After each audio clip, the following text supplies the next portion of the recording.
Muy bien, ya nos encontramos en el contacto junto a Mar Master desde España, con quien vamos a tener esta parte, este trozo importante de conversación sobre producción musical, pero más que nada sobre el carácter filosófico que tiene la producción musical. Pablo, ¿cómo estás? Muy buenas tardes desde España, Diego. Estoy muy bien, muy conectado conmigo mismo y con mi entorno, y la verdad es que creo que eso es el propósito de la vida, ¿no? Está uno en armonía consigo mismo. Si vamos a hablar de música, pues vamos a hablar de armonía, ¿no? Que es lo que creo que nos interesa, estar en armonía. En la introducción de este episodio, y al igual como lo he comentado en varias otras oportunidades, hablo un poco sobre esta suerte de dualidad o de unión que suele haber constantemente y que la tiene cada buen álbum como obra artística, como obra cultural y como obra musical, y que es, creo yo, en la mitad de esta obra es una composición musical y la otra mitad es composición sonora, en realidad. Se sigue componiendo después de que ya se ha establecido la melodía, el ritmo y la armonía como elementos musicales. Luego, cuando se decide qué micrófono ocupar, dónde grabar, y después cuando se entra en el proceso de la mezcla que tú muy bien haces, eso es 100% una creación estética y artística, ¿no? Y aquí estamos con el tema de las definiciones. Estamos fragmentando el proceso de producción de una obra musical en diferentes etapas con esta forma nuestra de entender el mundo, que es la clasificación, ¿no? Y hablamos de música, hablamos de mezcla, hablamos de grabación y hablamos de diferentes etapas cuando verdaderamente lo que hay es una necesidad en constante desarrollo, ¿no? Desde que una serie de seres humanos o un ser humano individual necesita exteriorizar algo y eso se comienza a manifestar de muchas formas diferentes, ¿no? Si queremos hablar de etapas, podemos hablar de etapas para entendernos intelectualmente, racionalmente, ¿no? Sí hay esa separación, pero realmente el propósito verdadero de un productor musical sería precisamente unir todas esas etapas y dar a entender a todo el conjunto de seres humanos que están trabajando en ese proceso que hay una idea inicial, una necesidad inicial que se está manifestando y que todos tienen que estar al servicio de esa necesidad, ¿no? Porque no se trata de que el ingeniero de mezcla haga lo que a él le gusta y el otro haga lo que a él le gusta y el pianista toque como a él le gusta, ¿no? Se trata de que todos comprendamos que hay algo que comenzó en un momento determinado a desarrollarse y que nosotros estamos tratando de que esa cosa se termine de desarrollar y muera, que es la obra finalmente, en el momento que la obra finaliza, cuando tú te desprendes de ella. Entonces, nosotros estamos ahí como medios para procurar de que esa cosa llegue a su puerto, ¿no? Y esa cosa es una, aunque nosotros la dividamos en diferentes fases, trabajemos diferentes personas, esa cosa es una y la identificación de esa necesidad yo creo que es lo principal, ¿no? Esas dualidades, hacerlas desaparecer y tratar de simplificar y comprender cuál es la idea origen, necesidad, origen, sentimiento, origen que ha generado todo ese movimiento que luego llamaremos música, ¿no? Porque la música es movimiento. Oye, y has tocado la figura del productor, este personaje tan importante para la obra, ¿no? Para esta obra final que es la música y que es el álbum. Que yo estoy convencido de que el álbum viene a ocupar un poco el lugar que siglos atrás ocupaban las sinfonías, ¿no? Como una expresión artística de muy alto nivel cuando se logre. ¿Cómo realmente crees tú que un productor consigue unir todos estos procesos y que trabajen juntos para la obra? Pues en mi experiencia personal se trata, como te decía, de comprender qué es lo que está queriendo manifestarse. Pero esto ya es un entendimiento mío de la vida, ¿no? Es como yo entiendo la vida. Yo creo que hay algo que se está manifestando a través de mí. Es decir, yo soy un medio. Yo no soy el fin. Yo soy un medio. Realmente soy observador y al mismo tiempo me estoy observando. ¿Sabes lo que te digo a mí mismo? Pero yo soy un medio para que se manifieste algo. Yo tengo impulsos que me llevan a hacer cosas y siento dentro de mí claramente esos impulsos. Hay veces que me apetece decirle algo a una chica y me quema por dentro y siento el impulso, ¿vale? Entonces en la música estamos en la misma cosa. Hay alguien que te contrata como productor y está queriendo que tú le ayudes a manifestar algo. Quizás esa misma persona no sabe cómo manifestarlo, pero siente el impulso. Ese artista está queriendo manifestar algo. Entonces, la identificación de ese impulso inicial es el trabajo del productor. Y a partir de ahí, tratar de comunicar de diversas vías y de diversas maneras a cada una de las personas que integran el equipo de trabajo que hay un impulso queriendo manifestarse y que hay que hacerlo que salga al exterior, ¿no? Ese es el trabajo del productor, esa es la figura para mí del productor. No es necesariamente una persona que compone música, no es necesariamente una persona que mezcla canciones, puede ser verdaderamente un ser humano apto para la sensibilidad y que es capaz de concebir cuál es ese impulso inicial y es capaz de comunicar a las personas que van a hacer el trabajo técnico por dónde tienen que caminar, ¿no? Para mí esa es la figura del productor, independientemente de sus dotes técnicas. Hablas de la comunicación y de todo lo que la obra tiene o se quiere que comunique. En un principio de Occidente, ¿no? Por así decirlo, de la época griega, ¿no? La poesía y la música no se concebían individuales, no se concebían una en función de la otra, un complemento y un suplemento al mismo tiempo. Luego, en la Edad Media, eso se empieza a perder porque la poesía se va a la parte de lo sacro y se encierra en los claustros, y la música tiene su camino tanto en lo popular como en lo académico. Actualmente, desde que comienza la producción musical y que comienza la música popular a evolucionar como lo ha hecho hasta ahora, se vuelve a unirse una vez más la poesía con la música. En ese sentido, tú también has comentado en tu canal de YouTube de esa necesidad que se tiene de que cada proceso, el diseño de sonido, la composición musical y el texto estén comunicando lo mismo. Es que, vuelvo a insistir un poco con la misma idea, es que el universo está tratando de comunicar una sola cosa. Esa sola cosa se manifiesta de maneras diferentes, pero verdaderamente hay un impulso inicial. Tú tienes la música, tú tienes la lírica, tú tienes el micrófono, tú tienes el reverberador X, tú tienes un procesador de balance tonal con diferentes posibilidades de moldear un tono, tú tienes muchas herramientas. Pero tú tienes que comunicar una cosa con esas herramientas. Y puedes comunicar una cosa y puedes comunicar una relación entre dos cosas, pero no deja de ser una relación entre dos cosas. Yo te puedo decir qué a gusto estoy en la playa cuando me baño con el fresco del agua y me salgo al calor del sol. Y necesitas el fresco del agua, y necesitas el calor del sol, y necesitas el contraste para hacer comprender qué bien se está en la playa. Entonces, el comunicar una cosa no significa que utilice diferentes palabras o diferentes herramientas o diferentes técnicas. Son cuestiones diferentes. Tú vas a utilizar una diversidad de herramientas a tu alcance, pero vas a comunicar una sola cosa. Si nosotros sacamos el cuchillo de la mente y nos ponemos en plan analítico y nos ponemos a desfragmentar y hablar de todas esas herramientas, pues lo podemos hacer, ¿no? Y podemos diferenciar entre diferentes vías, diferentes trabajos, diferentes etapas, diferentes personas. Pero básicamente estamos tratando de unir, que es lo que hacemos cuando mezclamos una canción. Recuerda lo que significa la palabra mezclar, vámonos a la etimología de las cosas. Mezclar es la antítesis de separar, sí, ¿no? La homogénea. Entonces, es que estamos haciendo una cosa, estamos sintetizando varios elementos para que formen un solo ente, una sola entidad. La canción finalmente será una. Si nuestro propósito es crear una canción, tendremos que tener claro cuál es esa unidad que nosotros pretendemos crear. Entonces, vamos hacia atrás en el proceso y separamos todo lo que queramos, pero hay un origen y hay un final, y ese origen y ese final tiene un trayecto, y en ese trayecto estamos nosotros, las personas, trabajando, ¿no? Aquel que sea capaz de ver cuál es el punto inicial y el punto final antes de comenzar a trabajar, el que vea el final antes de comenzar a trabajar, ese será el que llega a destino y el que lleve a puerto, porque la vida es eso, es esa claridad, es esa luz que uno tiene para caminar en una dirección, ¿no?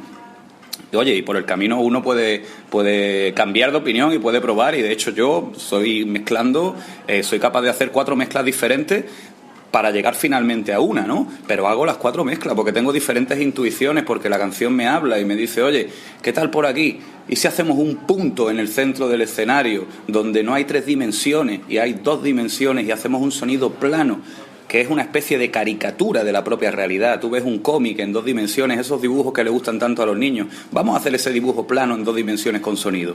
y vamos a hacer ahora una en 3 dimensiones esféricas, con movimiento, con un sonido que se mueve de adelante a atrás, vamos a generar ahí unas dinámicas y vamos a ver qué me dice la canción en un sentido y en el otro. Y escucho, y pruebo, y le hablo a la música, y la música me devuelve el diálogo. Y llega un momento en el que en ese diálogo, en esa conversación, que puedo estar tranquilamente 1 año mezclando una canción, porque estoy hablando con ella, un día digo, joder, acabo de comprenderte, ya sé lo que me quieres decir. Y eso muere, se acaba.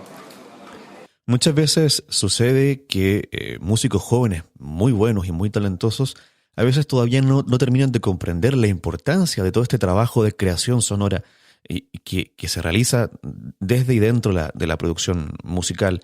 Y por eso a veces nos encontramos con primeros álbumes que tienen muy buenas canciones, pero que no terminan de sonar como deberían. ¿Cómo crees tú que le podríamos explicar a cualquier melómano que nos está escuchando la importancia del diseño sonoro en una canción?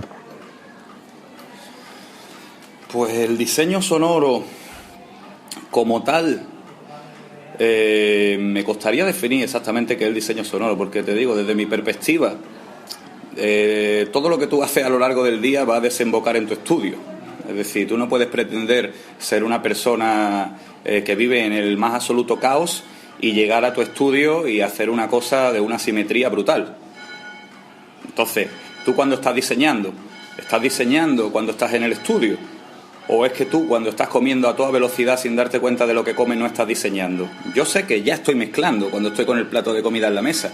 Yo tengo que comer tranquilo, yo tengo que tomar el alimento tranquilo, en definitiva para vivir bien, pero por otro lado a un nivel laboral para llegar a mi estudio en unas condiciones de vacío, en unas condiciones donde haya espacio para que la música llegue dentro de mí y no haya una cabeza que está diciéndome, joder, es que no has comido nada, es que has comido de bulla, es que has comido... No, mi cabeza tiene que estar en silencio para mezclar. Entonces, el llegar al estudio y realizar ese diseño sonoro del que tú me hablas implica un modo de vida.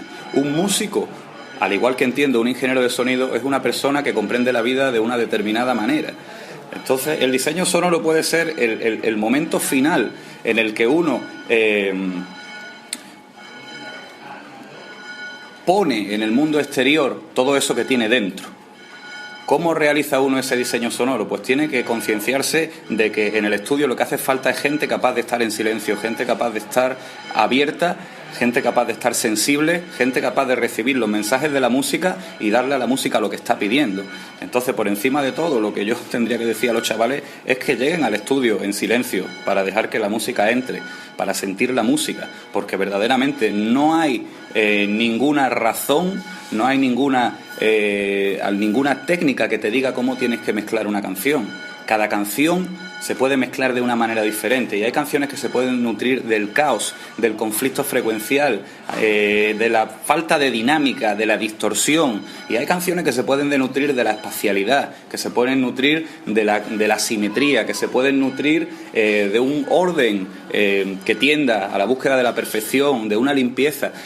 Es que hay veces que tienes que expresar caos y sufrimiento, dolor, hay veces que tienes que expresar alegría, armonía, libertad, ¿no? Entonces, tú tienes que llegar al estudio con la capacidad de sentir lo que esa canción quiere expresar. Y eso requiere un estado personal, un estado anímico, un estado mental, no te voy a decir un estado de gracia, pero desde luego un estado de silencio, un estado de vacío que se puede parecer mucho a lo que han llamado en Oriente el nirvana y estas cosas, ¿no? Que yo, me da igual llamarlo de este nombre de otra manera, yo simplemente digo que tienes que estar capacitado para escuchar y para eso tienes que estar en silencio, ¿no? Y eso es lo que yo recomiendo a la gente, que sea capaz de identificar, y para eso tienes que estar sensible, y para estar sensible es una cuestión de lo que haces en tu día a día. También está esta línea que puede de una u otra forma dividir, aunque no queremos dividir, ¿cierto? La música y el trabajo estrictamente sonoro ya casi no existe.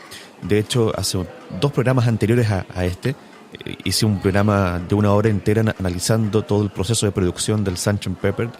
Recuerdo los 50 años de este tan importante álbum.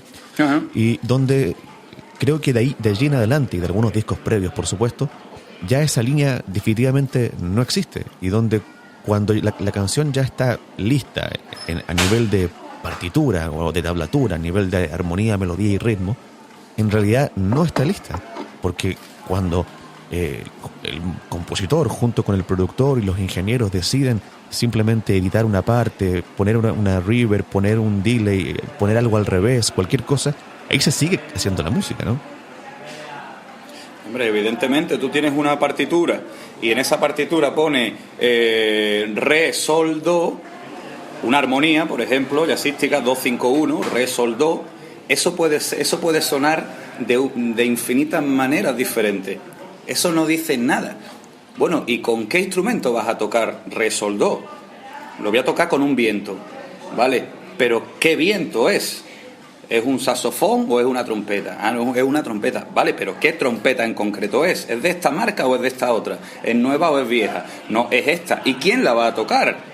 ¿Este personaje o este otro personaje? Y también el micrófono con el que vamos a grabar también va a influir mucho. Claro, es que estamos hablando de ese do, sol, de ese re, sol, do, a lo que finalmente salga. Hay una cantidad de elementos que interfieren, es decir, que van a aportar sus cualidades. Hay una cantidad de elementos tan enorme y las combinaciones entre todos esos elementos son tan enormes que decir que en la partitura está el sonido es una barbaridad, ¿no? La partitura es algo muy, muy básico, casi matemático, porque estamos hablando puramente de números. Cuando hablamos de este acorde, tríada mayor, estamos hablando de unas proporciones y ya. Estamos hablando de colocar estas tres proporciones en un espacio. ¿Cómo vamos a colocarlo? ¿Cómo eso se va a manifestar? Hay un proceso ahí, ya te digo, inabarcable. De hecho, cada productor se tiene que hacer ese trabajo, ¿no? De decir, bueno, de esta partitura que tenemos, ¿cuál es la canción que vamos a hacer, ¿no? En ese sentido, me gustaría, y estoy seguro que a muchos de nuestros oyentes también, sobre todo los que son más cercanos a tu trabajo en tu sello, que nos cuentes cómo tú afrontas una producción. Ha ido variando a lo largo del tiempo, pero actualmente, para mí, el trabajo principal es colocar a la persona en el contexto adecuado. Yo pienso que las personas florecen o no florecen en función de su contexto. Es decir, una persona que necesita espacio, y eso tú lo sabes desde el primer momento en que hablas con ella, tú la encierras en un cuarto y estás matándole. Entonces, ¿qué vas a hacer con esta persona que necesita espacio para grabar el álbum? Tienes que colocarla en el contexto adecuado. Por ejemplo, yo me lo llevo a la playa, me llevo el ordenador, me llevo microfonía, me llevo los headphones y lo grabo en mitad de una playa bebiéndose una cerveza y, si hace falta, fumando. Esa persona me entrega algo que es imposible que me entregue en un espacio cerrado, cuadrado y blanco de laboratorio como es un estudio. Para mí, comprender cuál es el contexto adecuado en el que esa persona va a dar el 100% de sí misma o va a fluir simplemente es mi trabajo principal. Antes me preocupaba de la calidad del micrófono, que si tenía un micrófono de 3.000 euros, un Neumann no sé qué, o si tenía un previo no sé cuánto, ¿no? Eran cuestiones acerca de la calidad tecnológica las que me ocupaban. Ahora mismo lo único que me ocupa es la calidad humana. Entonces, hay un trabajo de conocer a la persona, primeramente, y si estás trabajando tú contigo mismo, de conocerte a ti mismo, y una vez que tienes claro cuál es el contexto que permite florecer a esa persona, cuáles son las circunstancias que permiten florecer a esa persona, es simplemente cuestión de darle al botón rojo y grabar, ¿no? Y va a surgir la magia. Entonces, de eso trato de ocuparme, de darle a cada persona lo que necesita a un nivel mío como ser humano, como trabajador. Es decir, hablarle como sé que tengo que hablarle. Hay personas a las que le puedo presionar y le puedo pinchar porque tienen un ego fuerte y ese ego es capaz de recibir mi reto y es capaz de superarse gracias a mi reto, y hay personas a las que no le puedo decir ciertas cosas porque se vienen abajo. Esto es algo que aprende en el mundo de los estudios. Entonces, la forma de yo comunicarme, que soy de algún modo el que está a cargo del estudio, a cargo del grupo de trabajadores que estemos ahí, por un lado, y el contexto en el que sitúa a esa persona para trabajar. Y como te digo, el mundo de los estudios para mí es pasado. Hoy en día se puede grabar con un micrófono en cualquier lugar. Incluso yo estoy grabando con el teléfono móvil. Como te he dicho, he llegado a comprender que la calidad tecnológica es una parte mínima en comparación con la calidad humana, siempre y cuando las tecnologías han llegado al nivel que han llegado hoy día, ¿no? Bueno, los oyentes estarán escuchando el audio de mi voz, está grabado con un teléfono móvil, con un iPhone.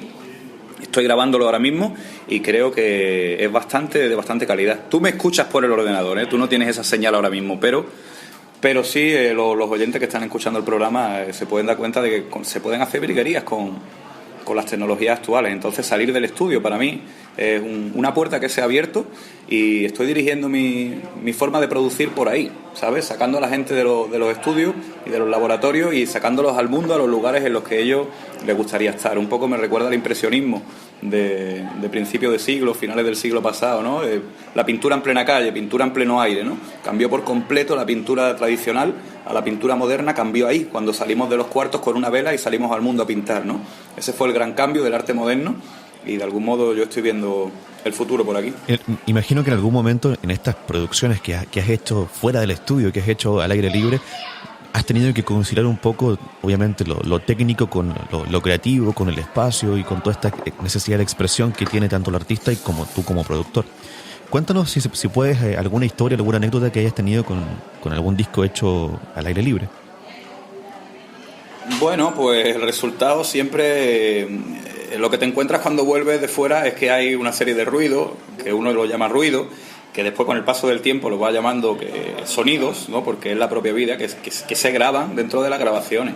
Entonces, en un primer momento te puede resultar, cuando no estás acostumbrado, te puede costar trabajo. Lo escuchas y dices, joder, macho, se ha escuchado a este tipo diciendo no sé qué, o se ha escuchado unos pajaritos, se escuchan las olas del mar, ¿no? Y en un primer momento, pues te puede costar trabajo aceptar eso dentro de una grabación. Pero cuando va pasando el tiempo y vas escuchando el tema y te vas dando cuenta de que esa canción, durante los 4 minutos que dura, tiene un fondo sonoro, una atmósfera que es real, que no para de cambiar, no hay una milésima de segundo de que eso no pare de cambiar. Eso no es una grabación dentro de un estudio en el sentido de que hay siempre un silencio de fondo, ¿no? Ahí hay vida, ahí hay incluso una sensación, por ejemplo, que me ha costado mucho trabajo comprenderlo, pero aquello que hablamos, aire, eso que dicen que hay aire en la música, hay aire en la voz, hay aire en la mezcla, esa cosa yo he llegado a sentirla con mucha claridad con las grabaciones, por ejemplo, en campo abierto. He llegado al estudio y he escuchado, he dicho, joder, esto es aire, pero aire de primera calidad. Esto no es aire de que le estoy levantando artificialmente lo superagudo a un sonido con un ecualizador. Es que se siente el aire, es que el movimiento sutil de las partículas de aire que están tocando el micrófono se ha captado, y tú estás escuchando la música y sientes el aire. Y es como que respiras. La canción te ayuda a respirar. Hay canciones que te ahogan y hay canciones que te ayudan a respirar. Es decir, las canciones producen en nosotros tantas sensaciones como podemos producir como se pueden producir en la vida real. La canción te hace sentirte agobiado, la canción te hace sentirte encerrado, abierto, te hace sentirte libre, con fuerza. La canción te va a hacer sentir cualquier cosa, ¿no? Y he sentido, por ejemplo, esta cuestión del aire, ¿no? Que me he comprobado, he descubierto cosas acerca del sonido que nunca habría llegado a ellas si no hubiera salido de ese laboratorio en el que todo está controlado. ¿Sabes lo que te digo? Ese ha sido mi aprendizaje con las grabaciones en campo abierto. Tú has dedicado gran parte de tu vida al hip hop, y el hip hop, o sobre todo la producción de hip hop, creo yo que ha aportado mucho también a otros géneros, como el pop, por ejemplo, ha tomado muchas cosas que han inventado en realidad los productores de hip hop. Por ejemplo, el tratamiento de las voces, ¿no? El hip hop actualmente es pop. Sí, pero el pop yo también le ha robado muchas cosas al hip hop. Sí, por supuesto. La música urbana ahora mismo es el mainstream, como estamos hablando. Es la corriente principal, es decir, todo se ha urbanizado. Y todo se ha urbanizado de algún modo porque, una vez más, volvemos a lo mismo. Es un reflejo del mundo en el que vivimos. El mundo se ha urbanizado. Vivimos en urbes.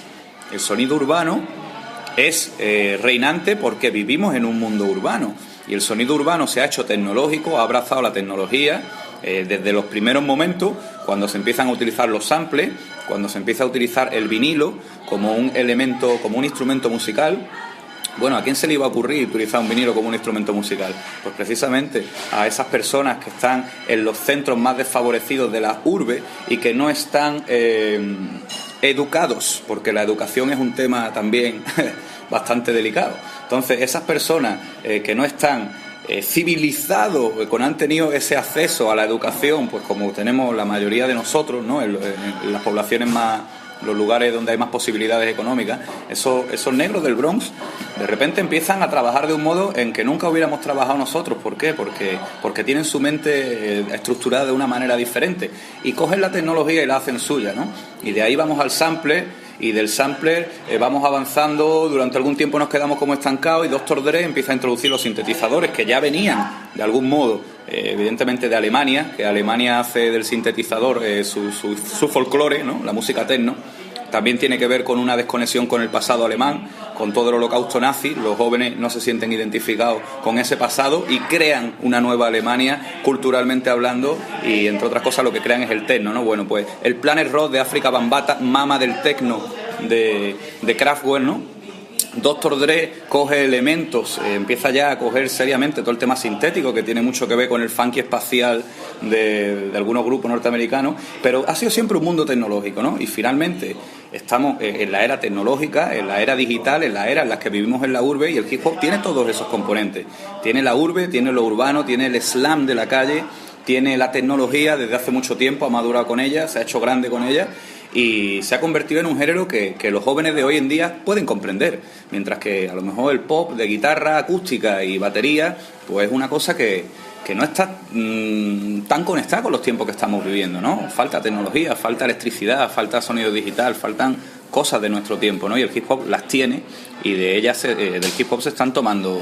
Esta es la referencia ahora mismo a nivel internacional, sin ninguna duda. Llámalo reggaetón, llámalo dancehall, llámalo hip hop, llámalo trap. Es la referencia. Cuéntanos cómo nace tu sello, Hip Hop 360 grados. Bueno, pues es una cosa que ha ido madurando en la historia de mi propia vida, porque yo empecé rapeando en los años 90 y tocaba la guitarra en la calle con el niño de la guitarra. Algunos seguidores lo conocerán. Él fue muy famoso por algunos acústicos con Shabu Wanchan. Él era mi guitarrista en la calle y en un momento determinado se fue, y entonces me tuve que aprender a tocar la guitarra por pura necesidad. Y entonces entro en el mundo de la música. El mundo de la música, de la guitarra voy al piano, del piano ya con las cajas de ritmo y todo el rollo, me veo con un secuenciador, con un montón de pistas, y llego al mundo del sonido. Y cuando estoy en el mundo del sonido, pues me pongo a investigar sobre la mezcla, esto, lo otro, los estudios de grabación, la grabación.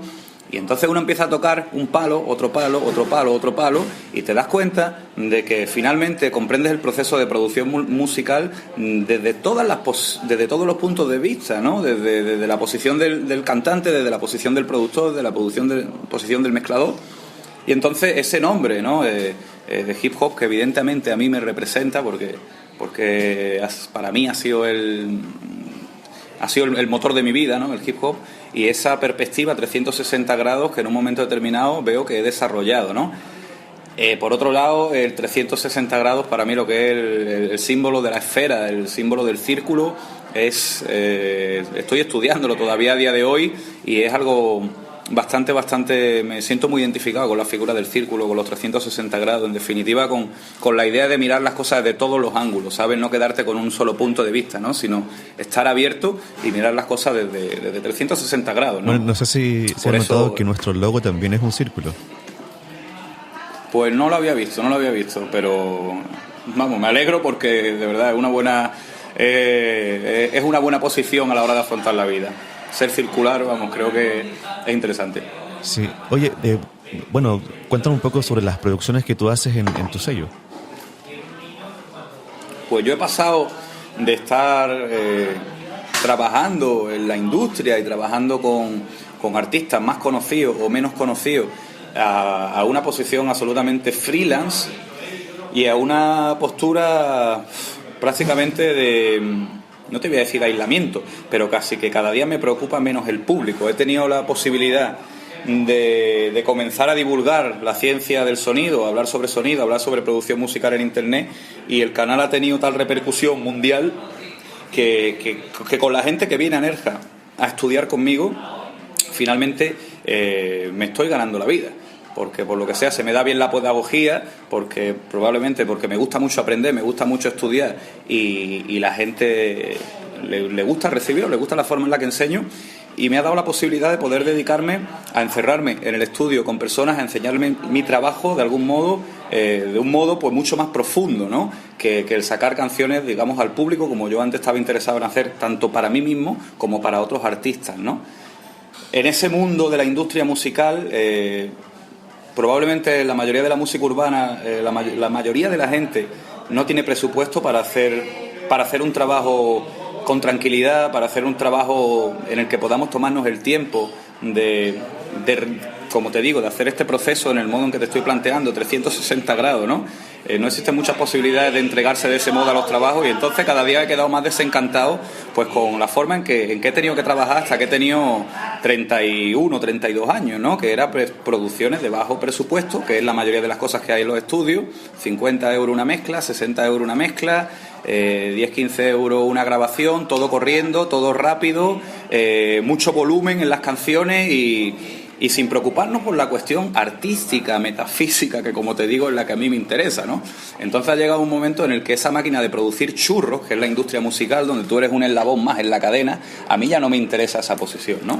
Probablemente ha sido una maduración como artista llegar ahí, y que bueno, gracias a Dios las circunstancias me han permitido poder hacerlo. Entonces ahora mi trabajo es que yo cojo una canción y la trabajo durante el tiempo que haga falta, hasta que yo comprenda en profundidad todo lo que está diciendo el sonido. Y el sonido habla un lenguaje que te puedo asegurar, por un lado se puede sentir de primer momento porque hay unas sensaciones, pero por otro lado llevarlo al consciente no es fácil, ¿no? Yo estoy en ese tratar de comprender el sonido en profundidad, lo que el sonido significa, lo que significa la energía, lo que significa el simbolismo. No es lo mismo panear un sonido a la izquierda que panearlo a la derecha, para nada. La idea de la derecha está totalmente conectada con lo correcto, y la idea de la izquierda está conectada con lo incorrecto. De hecho, si tú te vas a Cuba, por ejemplo, dices, vamos a hacerlo por la izquierda. ¿Qué significa? Que vamos a hacerlo ilegal para ahorrarnos un dinero o lo que sea, ¿no? Pues no es lo mismo si tú colocas una cosa a la izquierda, a la derecha. Yo estoy trabajando el paneo de esa manera, la imagen espacial de esa manera. No es lo mismo arriba, abajo, meter una voz dentro que sacarlo fuera. Necesito tiempo y necesito espacio para hacer las producciones como a mí me gustaría, y en la industria musical no puede ser así. Y he tenido incluso la oportunidad de trabajar este año reciente con productores que han ganado Grammy. Estoy hablando concretamente de Nico Noki, un productor de Orisha, ¿sabes? Que ganó un Grammy con el disco Emigrante y con Chabu Wancham, una posibilidad de mezclar un trabajo que salió, pero verdaderamente no había espacio para hacer este trabajo como a mí me gustaría. Quizás yo soy excesivo en esas necesidades mías personales, ¿no?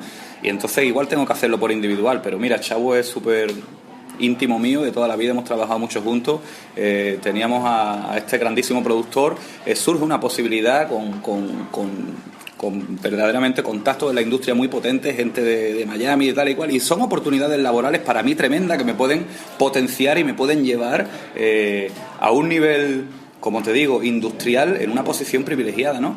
Pero aún así no encuentro el espacio en la industria musical para hacer las cosas como me gustaría, y me parece que la solución pasa por estar en mi estudio trabajando sin ningún tipo de presión, sin ningún tipo de requerimiento del mundo exterior, ¿sabes? Con la gente que tenga la disposición, y ya no es una cuestión económica, porque con la gente que trabajo igual ni me interesa, ni estamos pensando en el dinero, estamos pensando en hacer buena música. Y gracias a Dios, como te digo, por el tema de los cursos y de la formación, actualmente me lo puedo permitir, así que en esas estoy. Creo que también es en gran parte hacia dónde va la producción musical. Tú eres uno de muchos productores que tienen su propio estudio y que trabajan desde un lugar propio, sin justamente la presión del tiempo y de que una tarde en una jornada en un estudio de grabación grande sale carísimo. Y creo que es un poco hacia dónde va la industria, ¿no? O sea, la industria de la producción, de que cada productor trabaje desde su propia comodidad. Sí, yo creo que esa es la dirección. Yo he visto nacer el sonido, por ejemplo, urbano, porque me pilló en los años 90, yo era un crío y ya estaba escuchando los discos que venían de los Estados Unidos, ¿no? Y con 14 o 15 años ya estaba grabándome en mi casa solo, haciendo lo mismo que estoy haciendo ahora. Pero poco a poco, conforme tú te grabas solo, empiezas a grabar con otra gente, empiezas a trabajar con otra gente, tienes un estudio operativo con mejores instrumentos musicales, peores, con mejores micrófonos, peores, pero en tu estudio empiezas a grabar a otra gente de tu barrio, otra gente de tu pueblo, y llega un momento en el que empiezas a trabajar con un montón de gente Y llega un momento en el que estás dentro de esa industria, ¿no? Trabajando por dinero y trabajando para sacar un montón de proyectos todos los años, ¿no? Y al mismo tiempo que eso ocurre, empiezas a sentir como tu propia individualidad, tu propia personalidad, tus propias necesidades se tienen que callar, se tienen que tapar, se tienen que reprimir, porque tú lo que tienes que hacer es cumplir con un trabajo para una persona que te contrata, ¿no? Y entonces, en mi posición actual he dado la vuelta a todo eso y he dicho, joder, tengo que volver al principio, a ese yo conmigo mismo o yo con mi equipo de trabajo, sin ninguna historia en el futuro, sin ninguna historia económica, sin ningún condicionamiento, simplemente con espacio para trabajar, con un espacio infinito para trabajar, con un folio en blanco para crear. Y estoy ahí, me encuentro donde más cómodo me encuentro, y es donde creo que salen los proyectos más imaginativos, talentosos, creativos, donde la gente tiene todo el espacio del mundo para crear, ¿no? Entonces muchas veces ese espacio está fuera de la industria, fuera de las expectativas. Te podría hablar de grandísimos productores que cuando reciben la proposición de un grupo para trabajar, te estoy hablando de grupos internacionales, productores, no te hablo de compositores, te hablo de productor, persona que está a cargo del proceso de producción.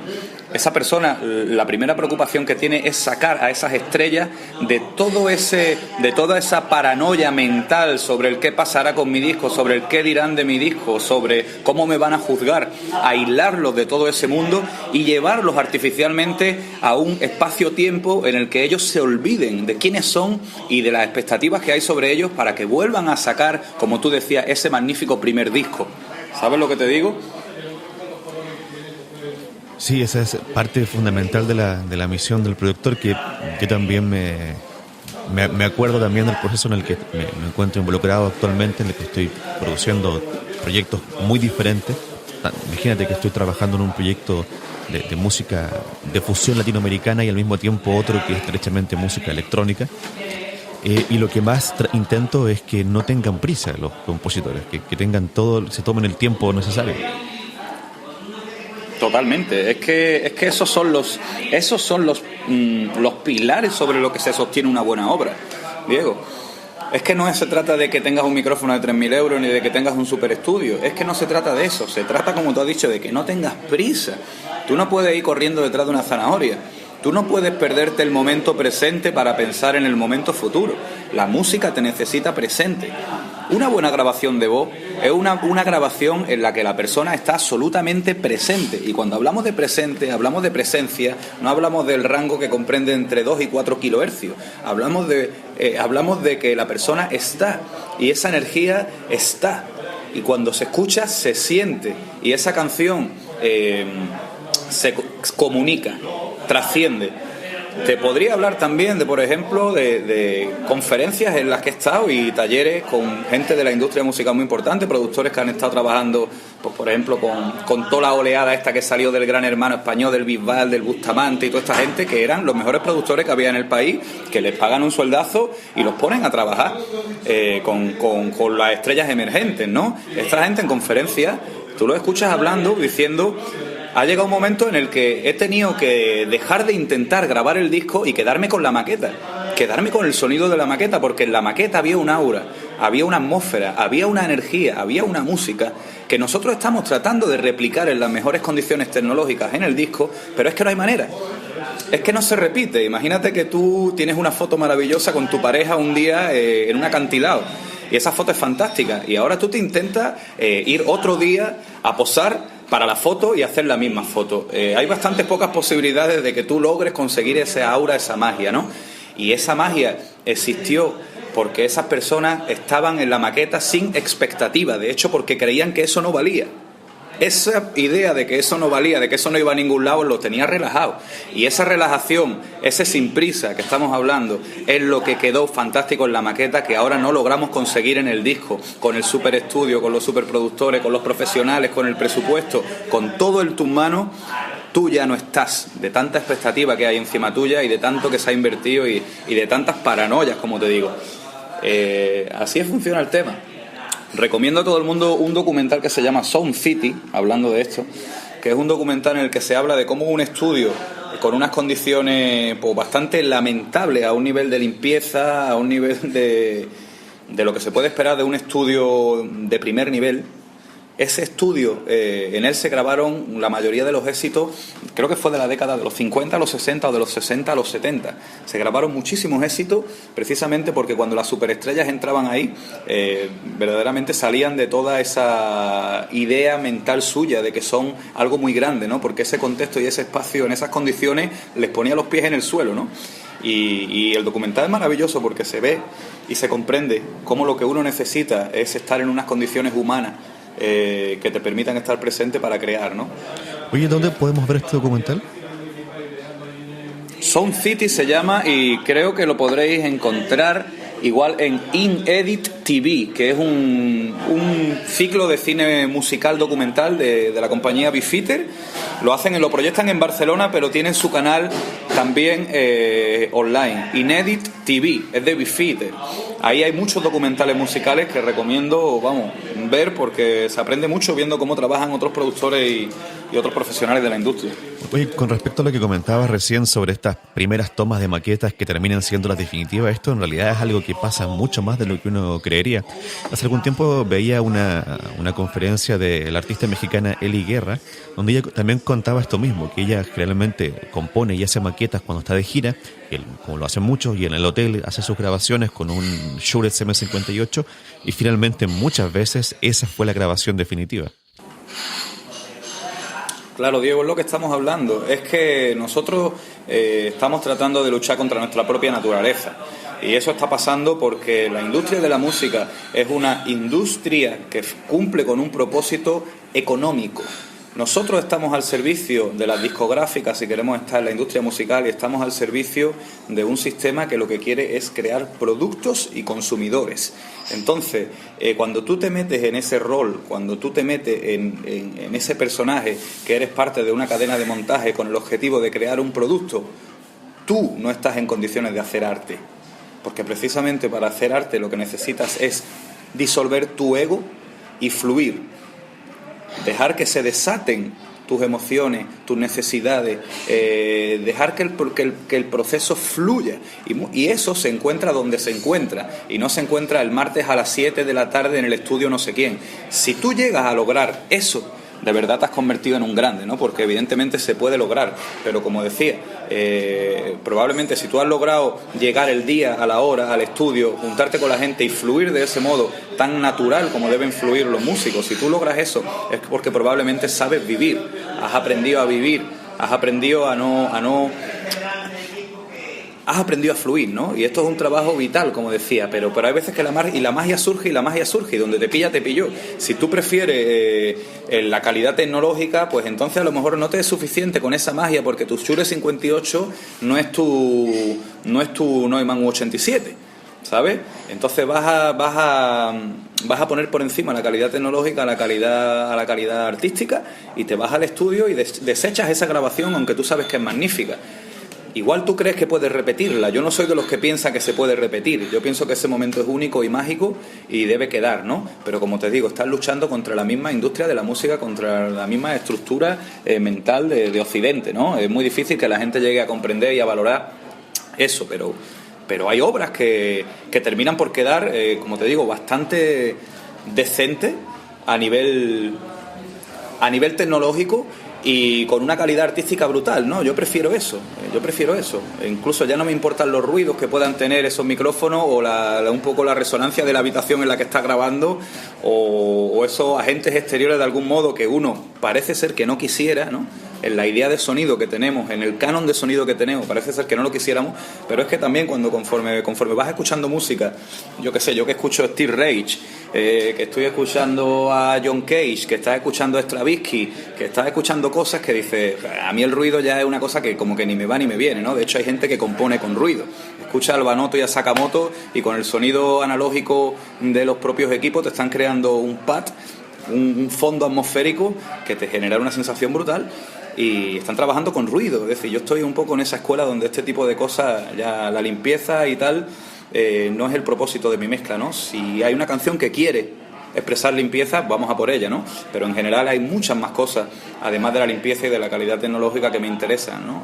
Creo que la riqueza musical tiene que mamar de todas estas nuevas formas de expresión, ¿no? No es solo una canción limpia y con volumen, ¿no? Hay mucho más y yo estoy tratando de abrazar ese mucho más y descubriendo dónde podemos, qué fuentes sonoras hay en nuestro mundo, ¿no? De las que podemos mamar y qué formas de crear podemos seguir recorriendo, porque por lo menos mis oídos necesitan música nueva, fresca y renovarse. Quiero seguir caminando en el mundo de la música, quiero seguir escuchando nuevas músicas y un poco mi misión es esa, seguir explorando y disfrutando de las exploraciones de otras personas, ¿no? Entonces... Oye, ya casi para ir en la última parte de esta conversación, la última pregunta que te hago antes de entrar a lo técnico sobre tu trabajo. ¿Qué crees tú que va a pasar a nivel de la colección de música, ¿no? Ya estamos en un momento en el que la gente casi no compra compact discos, pero compran vinilos. Está la música en streaming, que florece eso cada vez más. ¿Qué crees tú que va a pasar con la distribución de música de aquí a unos pocos años?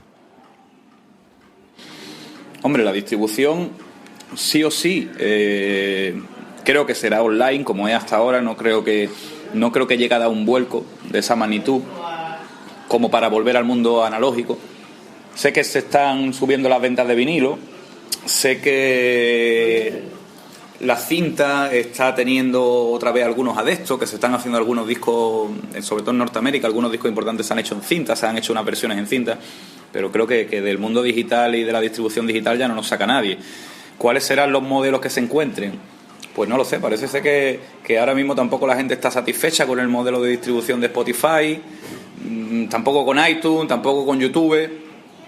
Yo creo que el tema será que el artista comienza a convertirse cada día más en una marca y en definitiva hace economía pues creando diferentes productos que tienen que ver con su identidad y no tanto con su música. No sé cuánto nos llegará de las canciones en sí mismas, pero sí te puedo decir que un artista con visibilidad, una persona que sea observada por millones de personas en el mundo, puede ser que le importe poco si vende 1000 discos o si los regala. La propia visibilidad que tú tienes es la mayor fuente de riqueza. Sí, el problema, entonces, el problema de eso es que todo el resto de gente que no tiene visibilidad, como los ingenieros, son los que se ven perjudicados. Sí, por supuesto. Por eso los ingenieros tienen que comenzar a convertirse en artistas.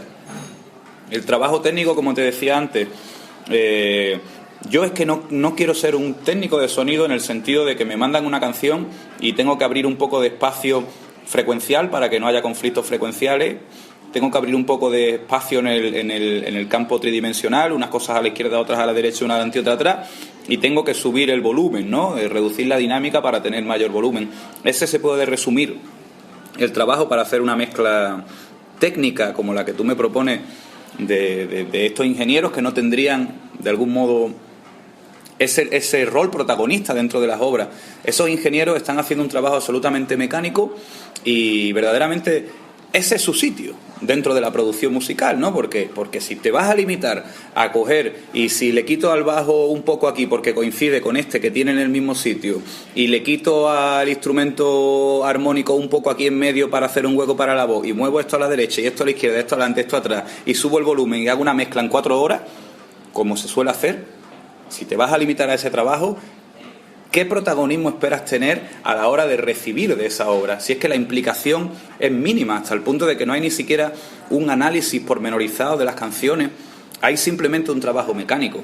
Si el ingeniero se involucra al nivel de meterse de lleno en la producción musical, como se da en muchos casos, trabajar con el productor en hacer un análisis profundo de la obra, un análisis sonoro, un análisis físico, un análisis temático, a todos los niveles, y trata de convertir el sonido en un lenguaje de comunicación y ayuda a esa obra a crecer hasta el punto de convertirlo verdaderamente en algo que tiene un impacto en el mundo, también por su sonido. Si tú logras eso, ten por seguro de que ese ingeniero empieza a ser contratado y empieza a aparecer dentro de ese mundo de los artistas, porque hay ingenieros que lo logran, hay ingenieros que tienen tanto peso o más que los productores en los propios discos, ¿no? Entonces, hay sitio también para ello, pero evidentemente tiene que haber una involucración. Si tú quieres hacer el trabajo mecánico de 4 horas, ¿sabes? De hacer espacio, pum, pum, y hacer un montón de mezclas todos los años, pues tu participación en el disco es esa, 4 horas. Hay muchos años detrás de una obra musical. Y lo que tú comentas es básicamente lo que han hecho todos los ingenieros y productores involucrados en cualquier disco que haya trascendido. O sea, todos los discos que han trascendido es porque el productor se ha involucrado en absoluto. De hecho, ahora recuerdo también otra cosa que comenté hace unas semanas atrás en un podcast, es que este año otro disco importante que está de aniversario es el álbum de Joshua Tree de U2, celebrando los 30 años de ese disco, un disco que no sería nada sin su productor Brian Eno. Brian Eno, un genio también del diseño de sonido, y para muchos el padre de la música ambiental, ¿no? De lo espacial. Y lo que yo quiero mencionar aquí es que un ejemplo donde se puede entender muy bien lo que ambos hemos conversado. Y es que U2, antes de asociarse con Brian Eno, tenía una propuesta musical basada en llevarle un poco la contraria a lo que estaba pasando en esa escena de los 80 del rock and roll, de mucha pirotecnia musical, mucho virtuosismo que a ellos no les gustaba. Querían hacer algo más minimalista, más simple, y hicieron 3 discos con esa idea, y si ellos seguían haciendo un cuarto y un quinto disco así, hasta ahí nomás iba a llegar U2.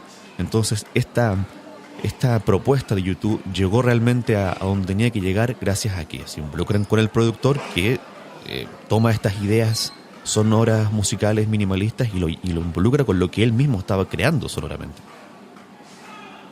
Totalmente, el papel de Brian Eno ahí es que es absolutamente trascendental, y de hecho la repercusión de Brian Eno y su importancia en el mundo de la música es coherente con sus aportaciones al mundo del sonido, ¿no? Es que esto no es una cosa gratuita, que la gente está o no está. La gente está ahí porque tiene una participación. Entonces los técnicos, si quieren ser técnicos y quieren hacer ese trabajo porque les gusta involucrarse hasta ese punto y no más, o porque verdaderamente no tienen una mentalidad artística y les gusta el trabajo técnico, sí, me parece perfecto, me parece maravilloso, y es una vida fantástica, y de hecho puede ser que sea un inicio para algo más grande luego, ¿no? Pero bueno, esa es una posibilidad, y otra posibilidad de tratar el sonido es cuando ya nos vamos a profundizar dentro de las cosas, que es el caso de Brian Eno, de coger a una banda, de plantearse un proyecto artístico, de plantearse cuáles son las fronteras del sonido en los años 80, dónde están las fronteras del conocimiento sonoro, que es lo que ellos plantean. Aquí estamos ahora mismo, vamos a trascender, vamos a seguir navegando, vamos a estirar los horizontes, vamos a tirar del carro de la humanidad, macho, estamos hablando de cosas muy serias. Kandinsky en la pintura. O sea, estamos agrandando las posibilidades del ser humano, abriendo la mente de los seres humanos, abriendo la mente de nuestra especie. Son gente que tienen un valor para lo que nosotros somos hoy día, lo que somos, gracias a discos como eso. Sí. Gracias y desgracia, ¿no? Porque cada uno, lo bueno y lo malo que haya pillado, da igual, ¿no? No entro en lo bueno y lo malo. De hecho, es una dualidad, no tiene ningún sentido. Pero bueno, que nos afecta a nuestra visión de la vida, a nuestra visión de la realidad. No son gente que ha estirado las fronteras del ser humano. Los artistas tienen esa función. Y Brian Eno es un artista, y como tal, ahí está, ¿sabes? No le faltará nunca el trabajo, ni le faltará la economía, ni le faltará nada de nada, porque está una persona que está en su sitio, haciendo lo que tiene que hacer, y está en coherencia consigo mismo, y está aportando cosas grandes al mundo, ¿no? Entonces, ese es el lugar en el que tiene que estar, pero bueno... hay que empezar por algo, que también es cierto. Yo he estado muchos años haciendo ese trabajo, y ya te digo, ha sido fantástico, ha sido maravilloso, lo he disfrutado, y me he ganado la vida, he tenido para vivir, y ha llegado un momento donde mis propias necesidades pues me han llevado un poco a esa búsqueda de conceptos sonoros, artísticos, como pudo ser Brian Eno en ese momento, ni mucho menos yo, pudiera yo hacerme ningún tipo de comparación con él, pero estoy en esa idea de explorar, de búsqueda artística, ¿no? Bueno, ya para ir cerrando, y a pesar de que hemos dejado muy en claro que lo importante es lo creativo, lo estético, lo sensorial, lo comunicacional, y lo técnico va y viene, la gente no me va a perdonar si no te pregunto un poquito por tus procesos habituales a la hora de hacer una mezcla, y ahí si nos comentas alguno de tus máquinas favoritas por ahí. Pues procesos habituales. Yo tengo costumbres bastante raras. Yo cada día más, como te digo, trato de encontrar un estado personal antes de ponerme a hacer cualquier trabajo técnico. Y en ese sentido te diría, por ejemplo, que nunca voy a trabajar al estudio si no tengo ganas de estar en el estudio. Y si en cualquier momento me apetece irme, me voy. Es decir, nunca estoy ahí por obligación, lo que no significa que vaya poco, porque voy a diario desde hace casi 19 o 20 años, salvo determinados momentos en mi vida que me he pegado unas vacaciones o me he ido unos cuantos días, voy todos los días y me apetece, pero como yo no me sienta en condiciones anímicas y mentales de estar, no estoy. A partir de ahí, cada canción me requiere unas tareas diferentes. Como todo productor o todo mezclador, supongo que estoy trabajando con el tono en el momento que estoy utilizando ecualizadores, en el momento que estoy utilizando un filtro. Estoy trabajando con la dinámica en el momento que estoy utilizando compresores, limitadores, expansores, puertas de ruido. Estoy trabajando con el espacio en el momento que estoy utilizando paneos, en el momento que estoy utilizando pues un doubler, en el momento que estoy utilizando un delay ping-pong. Es decir, trabajo con 3 dimensiones del sonido, con tono, dinámica y espacialidad. Y hay un montón de herramientas con las que podemos trabajar en esas 3 dimensiones. Muy importante aclarar que soy muy consciente que cuando trabajo con una reverb estoy trabajando también con el tono, que esto es algo que uno llega a darse cuenta en algún momento, ¿no? Y aquí es donde tiene sentido el hecho de que uno dice, bueno, mamá, ¿te sigues algún proceso lógico? ¿Sigues un orden? ¿Sigues un proceso? Ya te das cuenta en un determinado momento que cualquier estructura lógica está condenada al fracaso, porque la música no trata sobre la lógica. Si yo estoy trabajando con la reverb y estoy añadiendo reverberación, y esa reverb es una reverb que tiene un corte, por ejemplo, en 400 hercios, tiene un filtro paso alto, HPF, en 400 hercios, y yo estoy metiendo esa reverb a un sonido, pues estoy a lo mejor expandiendo todos los medios y los agudos, es decir, estoy afectando al tono cuando meto una reverb. Luego, ¿tiene sentido empezar por el ecualizador o empezar por el espacio, luego por el ecualizador, luego por el compresor, luego volver a ecualizar? Esa estructura lógica tiene sentido. ¿Y si tu producción está basada en el espacio? ¿No tendrá más sentido empezar por la reverberación y crear el espacio que tú quieres crear? ¿Qué pasa? Que llega un momento determinado en el que no tienes esa estructura lógica que se repite una y otra vez. Tienes una conciencia sonora, tienes una conciencia de cuáles son las dimensiones en las que opera el sonido, y a partir de ahí vas tratando, vas pintando como un pintor en aquellos lugares donde sientes que necesitas pintar, y vas borrando en aquellos lugares donde sientes que necesitas borrar. Pero quizás estoy trabajando con una producción y lo primero que siento es que ese bombo tiene que ser un bombo demoníaco y que tiene que hacer pum, pum, pum, y que tiene que golpear con un ataque brutal. Y entonces a lo mejor empiezo a moldear ese bombo con un compresor.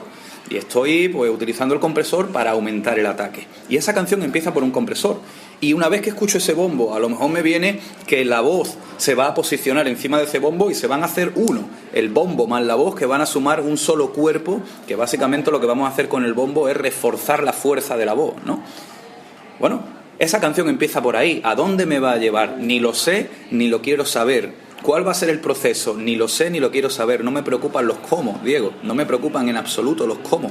Lo único que me preocupa es estar presente y fluir. Gracias a Dios las cuestiones técnicas es un tema que yo ya manejo, porque son muchos años trabajando con esas máquinas y con esas herramientas, y lo único que hago es dejarme llevar por donde me va pidiendo cada canción en cada momento. Pero sí es verdad que soy un gran admirador del folio en blanco, ¿sabes? Cuando escribía me pasaba lo mismo. Escribía 4 versos, si la canción no marchaba bien, borraba la canción, borraba la página, o tiraba la página, rompía la página y otro folio en blanco, ¿sabes? Porque me gusta trabajar sobre un folio en blanco. Y me gusta que el proceso de producción o de mezcla me lleve de una manera casi chamánica, casi en trance hasta el final, ¿no? Bueno, igual chamánica suena un poco raro, ¿no? Intuitiva, digamos, intuitiva. Que sea el momento el que va marcando y el que va diciendo la dirección. A partir de ahí, si tengo que coger una herramienta o tengo que coger otra, pues eso cada día es diferente, ¿no? Pero esa es la forma en la que yo pinto mi sonido. Esa es, digamos, mi forma de afrontar la mezcla. Intuición. Creo que tus palabras y tu comentario ha iluminado un poco a muchos jóvenes que están empezando a trabajar en la mezcla y en la ingeniería de sonido, de cómo enfrentar estos procesos ya desprovistos de plantillas y todas esas cosas. Hombre, cada día más hace más falta en el mundo de la música, porque la música se ha convertido, como tú has dicho muy bien la palabra, plantillas. El trap tiene su plantilla. Y no es una plantilla que incluso las puedes comprar, y también esto a lo mejor ilumina mucho, ¿no? Yo sé que hay por ahí, algunas veces me han llegado de algunas compañías como plantillas con no sé, a lo mejor te vienen 4 MIDI o te vienen ya incluso los equipos, las herramientas técnicas, los procesadores ya te vienen en un secuenciador y tú lo único que tienes que hacer es tocar esos sintes que ya están ahí y poner esos bombos, ¿no? Son plantillas. Y la gente compra loops porque los loops son plantillas. Y estamos viviendo un momento en el que se está mecanizando mucho la música. Yo creo que el ingeniero de sonido precisamente es la persona que tiene que devolver la humanidad a esa música mecanizada. Creo que nosotros tenemos la posibilidad, como hablaba ayer con un amigo músico, un pianista de jazz, David Mesa, algunos lo habrán visto en nuestro canal hablando de música, de composición. Cuando tú tienes un sonido tocado con un sintetizador, ese sonido es una nota que está tocada y tiene un velocity y tiene una longitud. A partir de ahí, lo que hablábamos al principio de esta entrevista, la cantidad de vida, la cantidad de modulaciones que tú puedes hacer en esa nota musical gracias al sonido es infinita. Tú puedes hacer que esa nota se proyecte hacia atrás con un reverb. Tú puedes hacer que se proyecte hacia atrás con una serie de rebotes o en una serie de pasos con un delay. Tú puedes hacer que esa nota se expanda en 3 dimensiones gracias a un modulador. Tú puedes hacer que esa nota tenga un movimiento izquierda o derecha, o puedes hacer que esa nota de repente sea más agresiva, o puedes distorsionarla para que coja una textura. Tú puedes darle vida a un sonido que en principio puede estar o puede sentirse un poco muerto por las circunstancias de la producción electrónica. Cuando tú tocas una guitarra no vas a tocar 2 notas iguales jamás, es imposible tocar 2 notas iguales, puesto que cada pulsación tiene un ligero matiz diferente. Incluso queriendo tocarlas iguales, siempre tendrás un matiz diferente, siempre te dirás un poco en el tiempo, siempre estará, el movimiento es sutil pero continuo, y es lo que te da la música acústica, esa cantidad de movimiento que tenemos que está correlacionada con el mundo en el que vivimos. Cuando tú haces la música electrónica demasiado cuantizada, demasiado estática, bueno, pues igual con el sonido, la mezcla es una buena oportunidad para generar movimiento y generar vida. Entonces yo también trato un poco de compensar esas carencias de la música hecha con ordenadores gracias al mundo del sonido. Oye, Marmaster, ya despidiéndonos, te pido que nos recomiendes a la audiencia un álbum que crees tú que expresa toda esa unión de música, sonido, texto, interpretación, vida. Pues es que realmente recomendar un solo álbum no sería un acierto, o todo lo ¿no? que Porque quieras, en realidad. Te voy a recomendar un par de ellos que creo que deben ser escuchados. Por ejemplo, Miles Davis, Kind of Blue. Perfecto. Si me seguís por internet, algunos de vosotros sabréis que tengo tatuado a Miles Davis en mi brazo derecho porque siento admiración por él. Kind of Blue es un tipo de grabación que se llama grabación minimalista, que básicamente significa que Miles Davis quiere que intervengan el menor número de personas posibles en el proceso de grabación de su obra. Es decir, a él le gustaría que el sonido llegara de él a ti, directo de Miles Davis a tu oído, de sus músicos a tu oído. Por lo tanto, no quiere ingenieros de masterización, no quiere ingenieros de mezcla, no quiere ingenieros de grabación, no quiere a nadie entre él y el sonido. Entonces él coloca 2 micrófonos dentro de una habitación y toca y graba y escucha y siente que no, que tienen que retirarse un poco más o que tienen que mover los micrófonos hacia los lados, en definitiva, hasta que él encuentra ese sonido con esos 2 micrófonos, y directamente de los micros el sonido va al vinilo, se acabó. No hay nada entre Miles y el oyente, ¿no? Entonces esa forma de producir me parece que es esencial, por lo menos comprenderla, por lo menos analizarla, por lo menos estudiarla, porque el resultado sonoro de esa obra es una pasada, por la viveza que se siente y por lo poco procesado que está el sonido, por la naturalidad, por el hecho de que estás tocando en un espacio y el espacio tiene un protagonismo. No estamos tratando de eliminar el espacio, tratando de eliminar el contexto, al revés, estamos dejando que el sonido tenga su espacio, ¿no? Y es una grabación que merece muchísimo la pena. De hecho está considerada una de las mejores grabaciones de todos los tiempos. Y bueno, dejo esos datos sobre la forma en que se ha grabado para que la gente un poco se informe si le interesa y la escuche. Voy a dejar eso con respecto... No, en la descripción, en la entrada de este episodio, voy a dejar el link de Spotify para que lo puedan escuchar. Sí, es muy importante que no sea un remaster, ¿sabes? Porque ya te digo, si lo han cogido ahora y lo han remasterizado, han hecho cosas con ellos, ya no es lo que Miles Davis quería. ¿Te comento algún disco más? Bueno, pues algún disco más. Si hacen género urbano deberían de escuchar, sin ninguna duda, de la costa este, el Illmatic de Nash, porque es, digamos, la referencia. Para mí, creo que es el culmen, el pico más alto de la era dorada del hip hop, en lo que refiere a la costa este, lo que es el hip hop de Nueva York, el hip hop clásico, el Illmatic de Nash. Entonces, ese sonido hay que tenerlo, uno lo tiene que tener interiorizado, ¿no? Esa forma de sonido, un ingeniero de mezcla la tiene que tener interiorizada porque para traspasar la frontera hay que conocerla, ¿no? Y las fronteras en cuanto al sonido urbano de la costa este, si tuviera que decir un disco, para mí están ahí. La costa oeste, evidentemente el Chronic de Dr. Dre, hay que conocerlo porque eso es la raíz del sonido moderno, es el origen, es el génesis del sonido moderno, todo lo que tiene que ver con la música urbana que muta a un género más electrónico, a un género más sintético, están ahí, están en el Dr. Dre, como yo digo, casi te diría que es la Biblia del sonido urbano, ¿no? A partir de ahí empieza eso a mutar, y llegamos a lo que es el trap actual, pero vamos, Dr. Dre, importantísimo el Chronic, conocerlo y estudiarlo, y ya te digo, costa oeste del sonido urbano. Si nos vamos más allá del jazz, por ejemplo, como hemos dicho, Miles Davis y estos discos de hip hop, yo recomendaría escuchar a Steve Reich. En cuanto no te puse decir el disco de Steve Reich, no me acuerdo ahora mismo el nombre, pero unos primeros discos que él juega, por ejemplo, hay una canción que se llama Keys, creo, piano, teclas, donde él juega haciendo loop con un solo sonido, y tú empiezas a escuchar cómo el sonido repitiéndose una y otra vez, cómo tu percepción cambia. Llega un momento en que tú empiezas a escuchar otras cosas en un sonido, del mismo modo en que si uno está mirando un paisaje, llega un momento en que empiezas a enfocar y empiezas a ver cosas que no veías al principio, ¿no? Entonces Steve Reich, con una serie de experimentos sonoros, él va haciendo que tú comprendas cómo tu oído va escuchando cosas que no escuchaba en un mismo sonido, ¿no? Y esto, desde luego, creo que es básico para un ingeniero de mezcla, ¿no? Porque al principio escuchas un sonido y llega un momento en que estás escuchando 5 sonidos dentro de uno, y eso va a más, ¿no? Desarrollar la escucha es algo esencial, y creo que Steve Reich sería bastante interesante que lo escucharan. Perfecto, voy a intentar dejar los enlaces de esos discos de Spotify aquí en la descripción del episodio. Estamos llegando ya al final de esta entrevista. Luego en el programa yo voy a también dar algunas reseñas de unos álbumes que tengan, otros álbumes que tengan relación con todo lo que hemos conversado, con esta unión de sonido, música, interpretación, ser humano y poesía.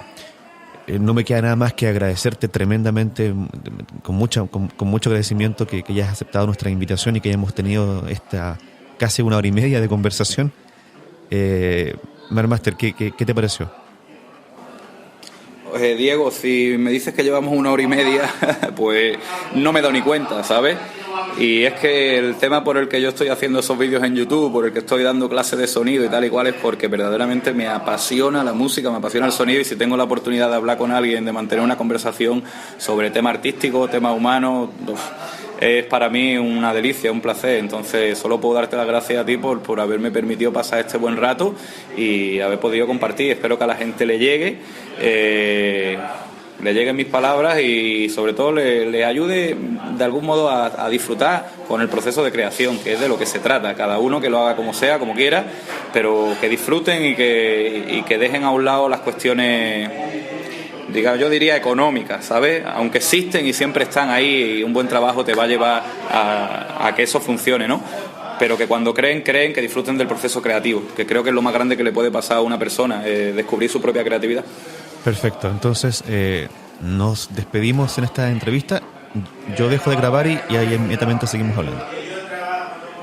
Muy bien, Diego, un fuerte abrazo. Muy bien, ahí estaba nuestra conversación junto al gran Marmaster de Hip Hop 360 grados. Les decía que al final de este programa iba a hacer alguna recomendación. Mi recomendación, que creo que recopila bastante todo lo que conversamos con Marmaster, que tiene que ver tanto con el contar una historia, ¿cierto? El componer, la poesía, la interpretación, el diseño de sonido, la mezcla. Es justamente un álbum pensado para rendir de una u otra forma homenaje a un poeta. Pero no lo pensemos como estos típicos álbumes donde alguien recita, canta y se ponen sonidos de pajaritos o cosas así. No, para nada. sino que pensemos en una obra que está tremendamente pensada para, de principio a fin, hacer crecer los poemas, producirnos una especie de bofetada metafísica, como dirían algunos. Hablo del disco Panero, obviamente relacionado con el poeta Leopoldo María Panero, poeta español, que produjo y que hizo grandes cosas durante el siglo pasado, la última mitad del siglo pasado, en las primeras décadas de este siglo. Para muchos considerado el último maldito. A mí el término no me gusta, solamente diré que es uno de los más grandes poetas que hemos tenido en nuestra lengua.